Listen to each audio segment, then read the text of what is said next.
Hi Cancer, welcome to Magpie Moonchild. My name is Kayleigh. This is a tarot reading for you for the week ahead, for the tarot scope for the week ahead. Yeah, all the housekeeping stuff is down below. If you want to book a reading or what decks I'm using, and also the subscription channel is down below. Subscription button. It kind of feels like you're a bit like, oh, I can't get words out the way I want to say them at the moment. That's kind of funny. Yeah, the subscription button's down below, and if you want to subscribe, that's it. That's all I wanted to say, and that was so hard. Anyway, the first card for you is the Empress. So this is a reminder to tap into that feminine energy, and I think sometimes we forget, and it's the mother energy, it's that nurturing, supportive energy. In order to help, the mother helps the child thrive, but equally we need to remember that we have that mothers are a women's body, or women in general are. Feminine energy is bringing spiritual energy through. They're basically a portal that brings spirit energy through out into the physical realm.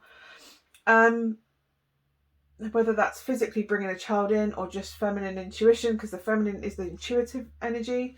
You can be a man with feminine energy, by the way. I'm not in any way implying that you're not, or you have to have a womb to be a woman. It's not. It's just the feminine energy is bringing the spirit realm through to the tangible earth realm. Whether that is a physical child, or whether that is bringing ideas through, or spiritual guidance through to help someone on this tangible existence. But yeah, I think we forget, like, everybody talks about Jesus and God, but nobody talks about the fact that Mary was the portal that brought Jesus through. She was the portal. She brought the spiritual through into the physical realm. She brought Jesus, God's energy, through into Jesus to be the Son of God. So we don't really give ourselves enough credit for the fact that we have this feminine energy within us. And what I'm trying to say is you can bring spiritual things into being. You have it within you. Cancers are incredible manifestors, and we're very in tune with the spirit realm. We're very intuitive, very psychic often. What is it on there that says? Emotional, intuitive, sympathetic, water. So yeah, we understand. We're empaths, basically. We can understand people's feelings, and then we kind of tap into our intuition, and we get the guidance, the divine, the spiritual guidance in order to help guide and support this person in front of us. It's quite funny because people come to you and I don't know about you, I'm a Cancer sun. People come to you and they start talking to you about things. They go, "Oh my God, I've overshared. I'm so sorry." They feel that energy in you, that they can come and talk to you, even if it's just you saving space for them, so they can come and talk to you in a non-judgmental space. You kind of have that for people. You have this ability to nurture someone's emotional and spiritual energy within them in order that they can thrive. And that's what the Empress does. She expands things, not just externally with plants and growth, and obviously helping nurture the children, feed them, wash them, whatever. Yes, absolutely, physically nourished, but there is a spiritual nourishment that is given with this Empress energy that helps someone expand internally so that they can expand externally as well. There is a saying, as above, so below, as within, so without. It's a reminder that as above, in the spirit realm, in the heavens, in the divine, there is also that within yourself. And also that if you are thriving internally, you will thrive externally. So like your physical existence around you is more positive because you are more positive and expanding within yourself. Abundance within makes abundance without, basically. And obviously the Empress energy is all about expanding internally exponentially, and you can do that with other people, because by giving them support, and you know that you're helping them heal internally, internal scars, emotional scars, mental health support. By doing all of that, you know that if they are in that place, they are going to thrive in the world rather than survive, and even potentially grow within themselves. Like, just keep going and going and going and going and being this incredible person and grow into their full potential. You see that potential and you're helping them heal so that they can grow into that potential. So yeah, that's kind of the energy you're in right now. You're in this tapping into your intuition to just kind of instinctively know to help people. Don't take on too much. Don't take on other people's problems. I'm not saying that you should do that, but you'll probably find that someone this week just comes up to you and starts talking to them about the problems, and they'll go, I am so sorry, I've just overshared. Sorry, burps come up when I'm when I'm reading, sometimes when you're on it. But yeah, they come up to you and they'll just like, again, it comes out. It just comes out like a burp. It just comes out.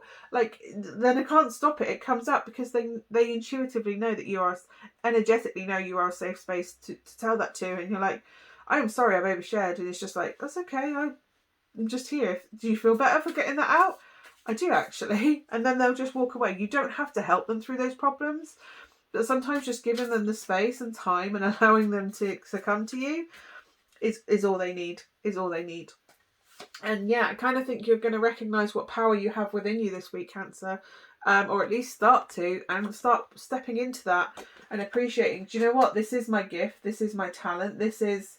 and I think you'll feel inspired. And I'm really getting, because she's reading a book, feeling inspired to tap into that. So if you go, do you know what? People come to me and they feel better for talking. Maybe it's a case of you go, I think I'm supposed to be a counsellor, or I think I'm supposed to be a therapist, or I think I'm supposed to do Reiki, or I'm supposed to learn how to be a clinical hypnotherapist, or some sort of healing art. Because you're just very aware that you have this energy. Or maybe you're supposed to be a counsellor, or work with children to give them the skills, the life skills that they require to be resilient and emotionally balanced as they go through, to give them the emotional intelligence.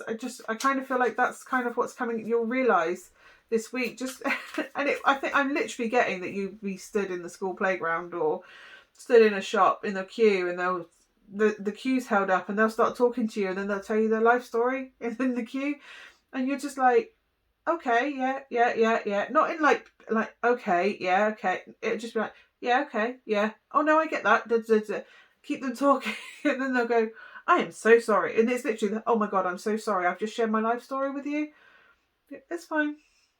I'm here. That's my job. This is what I'm supposed to be here doing. I'm supposed to be listening to you. I'm supposed to be like, even if it's just giving someone the advice to get out, just to process their thoughts. I kind of feel like that's what you're doing this week, because then they'll kind of find their mojo again, and then they're thriving and they're moving forward and they're following their talents, and it has this knock-on effect. And that's kind of where you're at this week.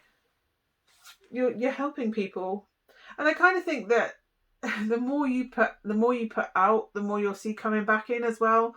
And I don't mean like you should actively go out like finding people to share their life story with you necessarily, but the more you put out, the more that you're going to get this energetic exchange back. Like, you're like, oh, I helped that person, and then it kind of lifts your positive. Do you know what I mean? Like, helping people makes you feel better. That sounds like a really selfish, I should go help people because it'll give me a buzz that I'm doing a good thing.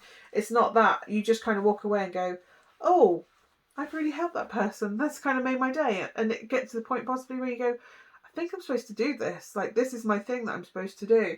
And then study towards it. Follow that. Study that. There's books there.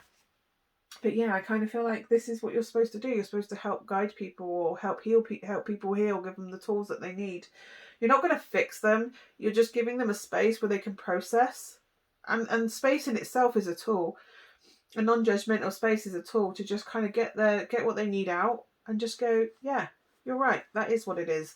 But yeah, I think I'm really getting in the supermarket queue, somebody's going to start talking to you and then go at the end of it, go, I am so sorry. I am so sorry. I did not mean to do that. But yeah, that's kind of what you've got this week, Cancer, that you are literally just there. Equally, if you're in a really bad space, you need to find this person that gives you that, because it's going to then kickstart. Just by them giving you the space, you will grow internally, exponentially, and feel more abundant and more confident, and then that will come in again. So maybe it's you having to ask for that help if you're not in this energy yourself. But yeah, or just talk to someone in the supermarket. Just go, hi. I just feel like if you're in that place, you're just going to overshare and then go, oh my God, I'm so sorry. Like Cancers do, oh my God, I'm so sorry, I've overstepped. Please don't hate me. Or it's going to be, yeah, but just the act of getting it out is cathartic in itself. Anyway, I hope that is of some use to you, Cancer. Hopefully I will see you again next week. Thank you so much for watching. I will see you again soon. Bye for now.